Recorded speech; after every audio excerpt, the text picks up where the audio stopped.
తెలంగాణ ప్రాంత బిడ్డలారా మీరందరూ కూడా చూడొచ్చు. ఏది ఇక్కడ ఉత్సవాలు అట్టర్ ఫ్లాప్, ఉద్యమకారులకు అవమానం, పాసులు ఇచ్చి నో ఎంట్రీ, వందల కిలోమీటర్ల నుండి వచ్చామని ఆవేదన, అనామకుడిగా యక్షగాన కళాకారుడు గడ్డం సమ్మయ్య, సీఎం రేవంత్పై తెలంగాణ వాదుల మండిపాటు అంటూ కూడా మరో అంశానికి సంబంధించి కూడా హైలైట్ చేసింది. నేను చెప్పిన కదా నిన్న ఉత్సవాలకు సంబంధించి అట్టర్ ఫ్లాప్ అయిపోయినాయి. ఉద్యమకారులనే అవమానించిన కాదు ఉత్సవం ఎట్లయితుంది? మీకు తెలియదు ఏముంటుంది? కాకతీయ తోరణం పాపం సీతక్కదే.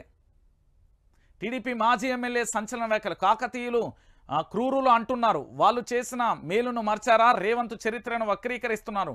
మొలుగులో నీపై పోటీ చేస్తా కాట్రగడ్డ ప్రసన్న ఛాలెంజ్ అంటూ కూడా ప్రధాన అంశానికి సంబంధించి కూడా హైలైట్ చేసింది. ఒక్కసారి కాట్రగడ్డ ప్రసన్న గారికి మనం ఒకసారి ఫోన్ చేద్దాం.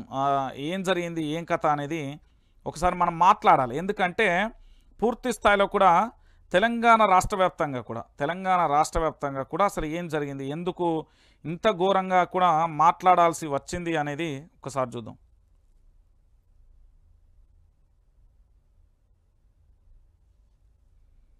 ఎందుకంటే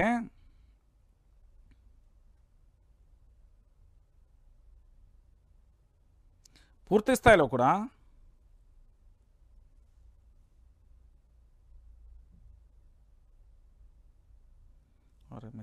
ఓకే. సో మొత్తానికి కాకతీయ తోరణం పాపం సీతక్కదే అంటూ కూడా నిన్న కాట్రగడ్డ ప్రసన్న గారు అయితే అన్నారు. దానికి సంబంధించి ఒకసారి మనం మాట్లాడే ప్రయత్నం అయితే తర్వాత చేస్తే, ఎట్లనైనా ఇంటర్వ్యూ అయినా తీసుకొస్తా. ఇక దాంతోపాటుగా మరొక దినపత్రికకైతే పోదాం. రైట్, ఇది అయిపోయింది. ఇక భజన పేపర్లు ఎట్లా రాస్తాయో తెలుసు కదా, ఒకసారి అయితే అటు ముఖాన కూడా చూసేసి వద్దాం.